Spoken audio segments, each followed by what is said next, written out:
자, 오늘은 종교개혁자 마틴 루터에 대한 네 번째 시간입니다. 이번 시간에는 루터의 신학적인 특징에 대해서 이야기를 나누겠습니다. 제가 지난 시간에도 말씀드렸듯이 이 종교개혁이 성공할 수 있었던 것은 그 이전에 다른 교회 갱신운동들이라고 하잖아요. 그러니까 중세 로마 교황을 중심으로 한 카톨릭 체제의 문제점에 대한 많은 문제 제기가 있었고, 그걸 극복하기 위한 다양한 시도들이 있었지만, 그것들은 뭐라고 해야 돼? 단발의 이벤트라고 해야 되나요? 일회성 이벤트로 끝나서 그렇게 지속적으로 변화를 이끌어내지는 못했지만, 이 루터의 종교개혁의 특징은 그들과 다르게 이것이 신학이라는 이론적 토대를 만들면서 그 토대 위에서 진행이 됐기 때문에 그 신학적인 토대, 그 종교개혁의 토대가 된 루터의 신학의 특징에 대해서 우리가 좀 알아볼 필요가 있습니다. 자, 그의 신학은 뭐냐? 이거는 주로 본인이 썼던 표현을 이제 그대로 좀 인용을 해서 이야기를 좀 하겠습니다. 루터는 종교개혁을 진행하는 과정에서 여러 차례 교황청에서 파견된 나름 그쪽의 에이스들이라고 해야 되나요? 그쪽의 에이스였던 이단 신문관 같은 사람들과 이제 논쟁을 벌이는데요. 그 논쟁에서 이제 공격받았던 것 중에 하나가, 그럼 이런 질문을 많이 받습니다. 그럼 너의 신학은 과연 뭐냐? 너의 신학은 과연 뭐냐라는 질문을 받았을 때, 그는 자신의 신학을 호두의 핵을 탐구하는 신학이라는 표현으로 자신의 신학을 일단 정리했습니다. 이거는 이제 그가 성장했었던 신앙적 지적 배경이었던 스콜라주의와 인문주의에 대한 일종의 돌려가기인 거죠. 스콜라주의라는 것은 한마디로 아주 간단히 설명드리면, 로마 교황에 의한 로마 교황을 위한 로마 교황의 신학입니다. 신학 외 교황의 정당성을 위한 신학이 스콜라주의거든요. 그러니까 모든 것 위에, 이 세상에 존재하는 모든 것 위에 교황이 있고 그 위에 하나님이 있는 그런 세계를 바라봤기 때문에, 그리고 그것을 뒷받침해주는 신학이었기 때문에 이 스콜라주의는 모든 것을 다 구체적으로 그 틀 안에 가둬놔야 되는 거예요.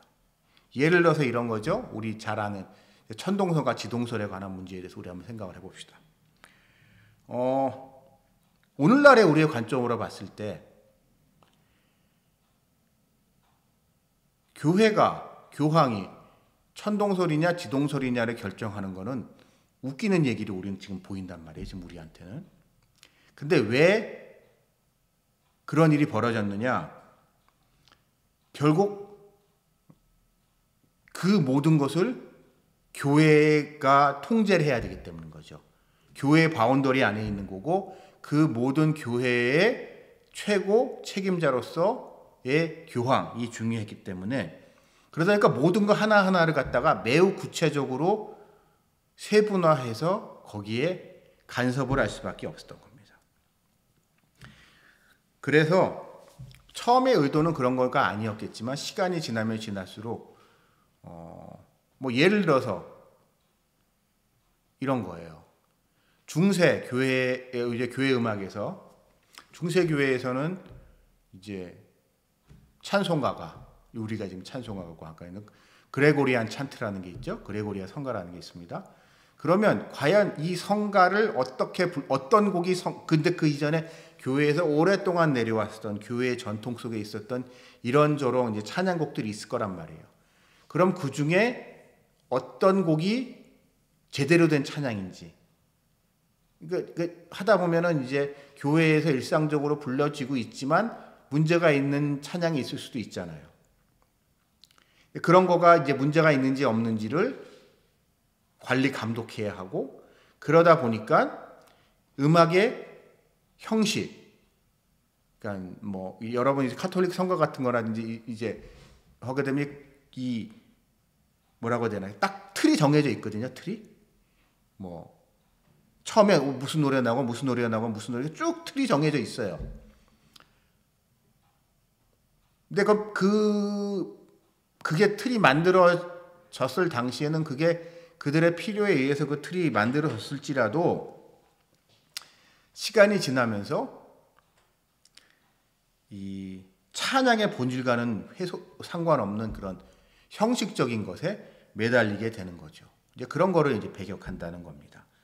중요한 거는 찬양의 내용과 찬양의 형식이 아니라, 가끔 교회에서도 그런 분들 있잖아요. 이제 특히 이제 나이 많은 목사님들 중에 교회에서 CCM하고 막 이러면서 막 이게 막 드럼 치고 막 이런 거에 대해서 거부감이 있으신 분들이 있는데,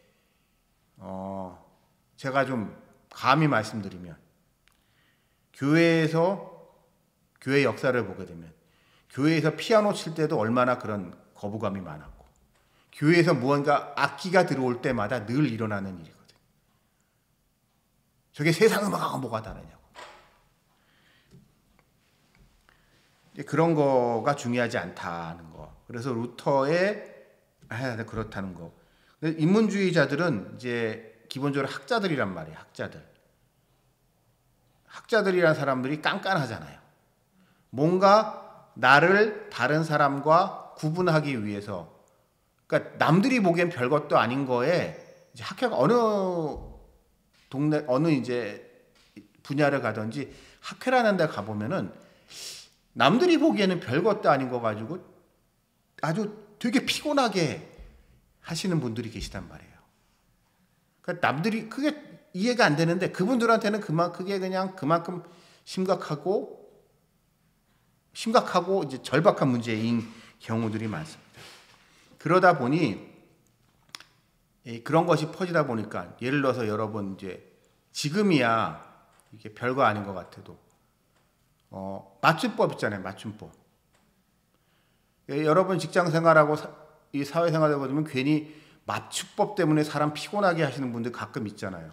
무슨 내가 보고서를 올렸는데 보고서 내용 가지고 뭐라고 하는 사람한테 내 할 말이 없는데 보고서에 뭐 맞춤법이 틀렸다고 이제 하여튼 밑에 사람들 이렇게 갈구는 상사들이 있단 말이에요. 내용은 제대로 읽어보지도 않고. 그런 거를 이제 나는 배격한다는 게 루터의 기본적인 입장입니다. 그러니까 루터가 보기에는 자신이 배워왔던, 그러니까 이 사람 원래 법학자가 되려고 했으니까 더 그런 경향이 강했겠죠. 법률가, 변호사라는 게 남이 써놓은 글이나 말 꼬투리 잡아가지고 그거 가지고 이제 공격을 하는 게 뭐 그런 거라든가, 교회의 목적이 뭐냐? 구원이란 말이에요. 구원의 문제와 상관없는 거 가지고 교회가 매달리는 거. 우리도 오늘날 현실 교회에서 보게 되면 교회에서 싸움이 나는 게 무슨 교회 갈등이 나고 교회 문제가 생길 때 무슨 심각한 신학적 견해 차이 뭐 이런 것 때문에 그런 게 아니에요. 대부분 아주 별것도 아닌 거 가지고 싸움 난단 말이에요.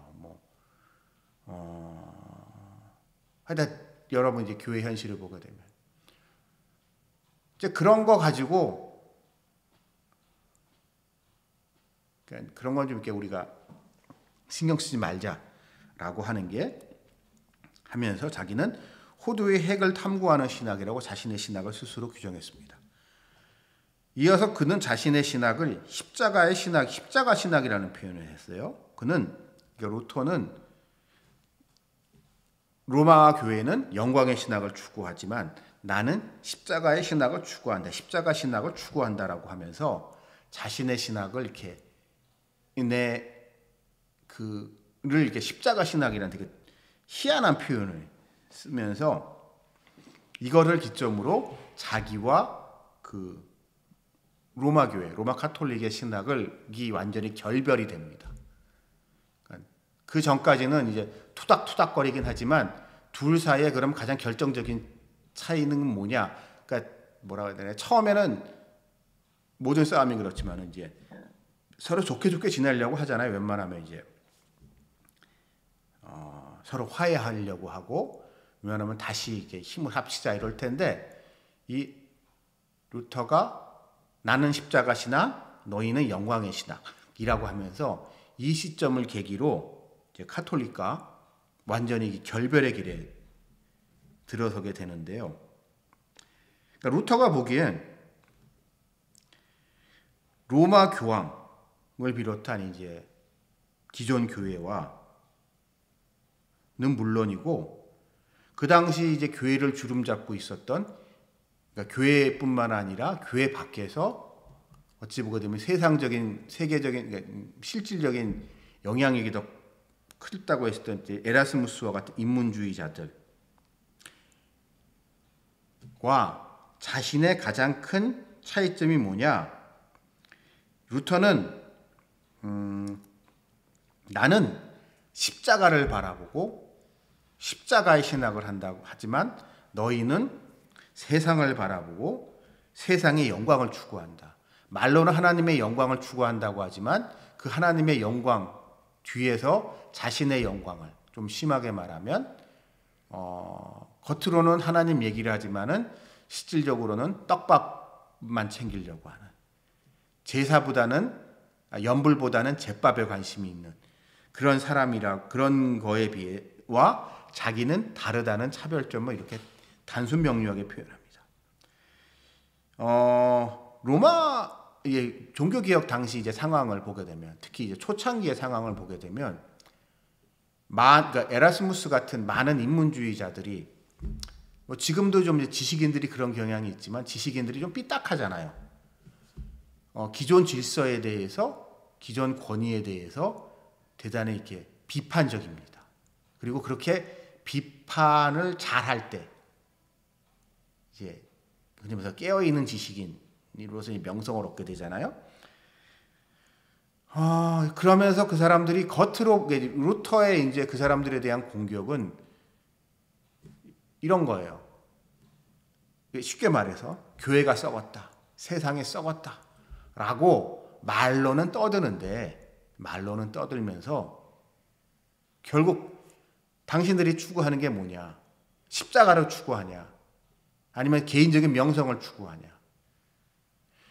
그러니까 종교개혁 당시에 어찌 보면 목숨을 걸고 이제 투쟁하듯 루터 입장에선 그런 게 있었던 것 같아요.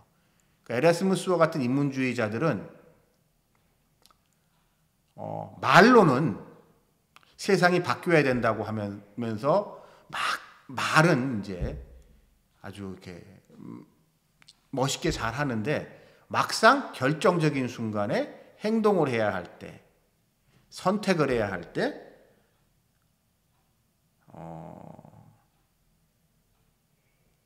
자신이 누리고 있는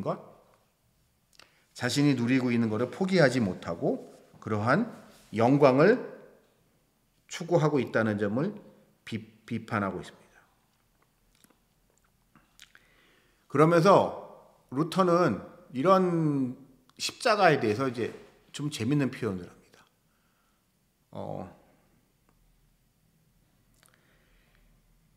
약간 이거는 이게 인식론의 문제이긴 한데요. 그 당시 중세까지, 그러니까 중세의 영향을 받았던 루터 시대에는 이런 생각들을 많이 했습니다. 하나님이 천지를 창조하셨죠. 그렇죠? 하나님이 천지를 창조하셨기 때문에 이 세상에 존재하는 모든 것은 하나님에는 하나님의 흔적이 묻어 있다. 그래서 이 세상 만물을 통해서 그거를 탐구함으로 그거를 탐구함으로 말미암아 하나님에 대해서 알 수 있다. 라고 하는 이걸 이제 자연신학이라고 하는데요. 이 자연신학이 널리 퍼져 있었습니다. 그러니까 이게 이제 교황 중심적 사고랑 이 연관이 돼서 생각을 해보실 필요가 있는데, 그러니까 세상 만물은 다 하나님의 섭리하에 있는 거고 하나님께서 창조하셨고, 그러니까 우리가 그렇게 생각하기 쉽잖아요. 우리가 이제 자연을 바라볼 때, 하나님이 만들어 놓으신 이 세상이 이렇게 아름답구나 라는 것과, 이 세상을 운행하시고 주관하시는 하나님, 그것을 통해서 하나님의 이치를 알아갈 수 있다는 생각을 많이 했는데, 루터는 십자가의 도를 이야기하는 겁니다. 자, 루터는 세상 삼라만상을 다 하나님께서 창조하시고 주관하시는 건 맞지만, 그럴지라도 왜 하나님은 특별히 우리에게 십자가를 주셨을까? 라는 점을 강조합니다. 즉, 다른 무엇과 달리 십자가는 우리의 구원을 위해서 하나님이 주신 겁니다. 그렇죠? 그렇기 때문에 우리가 왜 교회를 다녀요? 우리가 왜 하나님을 믿는다고 해요? 부자 되려고요? 인기 많으려고요? 뭐 그런 것도 그런 부분도 있겠지만, 가장 근본적인 목적은 구원받아 천국 가는 거잖아요. 아주 간단히 설명을 드려서. 그러면 이 구원이라는 건 뭐예요? 결국 십자가의 문제라는 거예요. 그래서 십자가의 문제이기 때문에 십자가를 보고 이제 우리 동양식 표현은 십자가의 도를 알아가는 것, 그것이 십자가의 신학이다 라고 하면서, 그러니까 신학을 공부한다고 하면서도, 하나님을 알아간다고 하면서도 십자가에 대해서는 막상 무관심했었던 그 당시 이 교회와 신학자들을 그렇게 비판을 합니다. 그러면 이 십자가의 도를 어떻게 할 수 있느냐라는 문제가 들어섰죠. 그러면서 이제 루터는 아우구스티누스, 성 어거스틴의 이야기를 다시 전면적으로 끌어들입니다. 교회에서의 아우구스티누스의 영향력은 좀 심하게 말하면 예수님, 사도 바울 다음으로 중요한 인물이기 때문에, 아우구스티누스가 뭐라고 했는지가 중요한데, 이제 아우구스티누스의 시절과 중세의 시절은 근본적으로 큰 차이가 있습니다. 아우구스티누스는 비기독교적인 세계 속에서 이교도들과는 물론 이단들과 다 섞여 있는 상황 속에서 성장했고, 그러는 과정 속에서 이런 일 저런 일 방황을 많이 했죠. 그러다 어쩌다 보니까 교회를 다니게 됐고, 그 교회를 다녀도 흔히 말하는 정통교회에서 제대로 신앙생활을 하게 됐습니다. 그런 어거스틴이 보기에는 요즘 같은 세상에, 그렇게 부패한 세상 속에서 내가 이렇게 별로 좋은 사람도 아니고 막 이렇게 세상의 욕망을 위해 살아가던 나를 이렇게 특별히 하나님이 이렇게 구원의 길로 인도하시고 이단에 빠지지 않게 하시고, 여러분 가끔 우리 이단에 대해서 이렇게 생각을 한번 해보십시오. 여러분이 태어나서 이런 경우를 한번 생각해보세요. 여러분이 태어났는데 여러분의 집이 교회를 다닌다고 하지만 좀 이상한 교회예요. 여러분의 부모님이 예를 들어서 구원파라고 칩시다. 아니면 거기까지 아니어도 여러분이 원래 교회를 안 다녔는데 친구가 여러분을 전도해서 교회를 가게 됐는데, 그 교회가 JMS, 정명석이 만든 교회라고 칩시다. 저는 그 사람들이 구원을 받을지 안 받을지에 대해서 단언하기는 힘들지만 그 사람들은 정통교회가 아닌 이단교회라는 걸 갖기 때문에 많은 문제가 있습니다.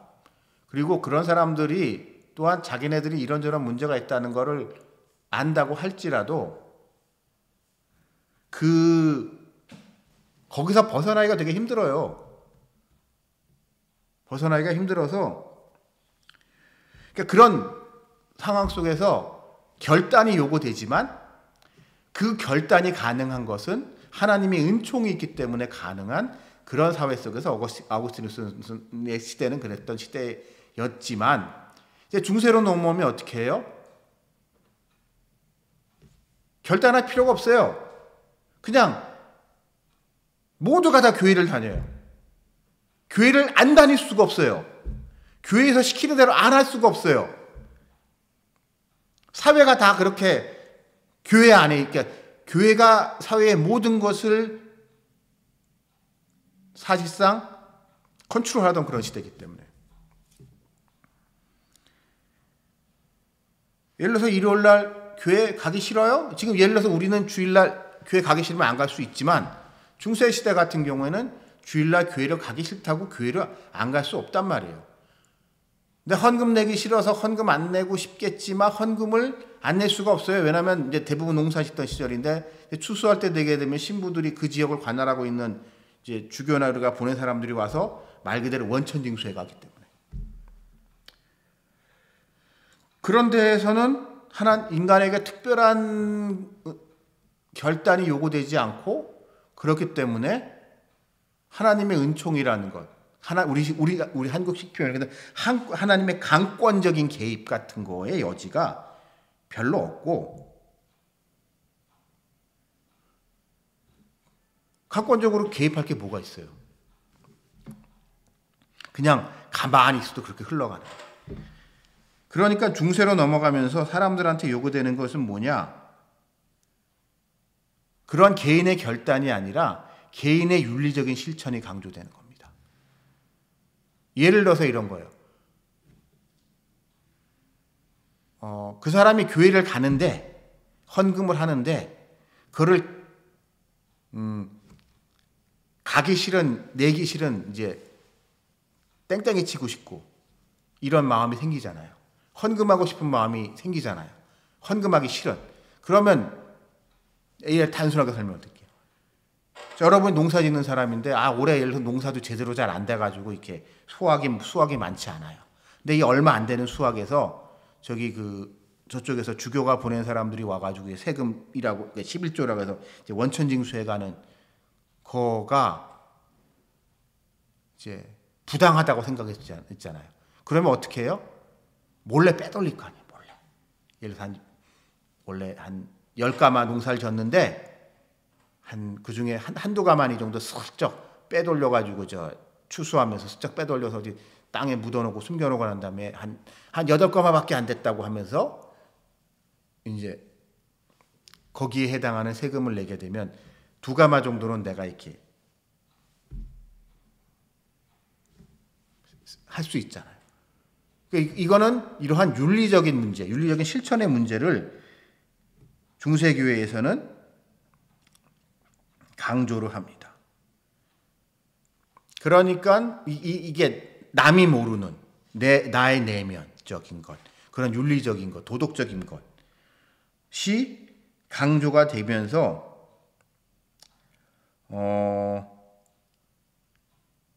하나님과 인간의 관계에 대해서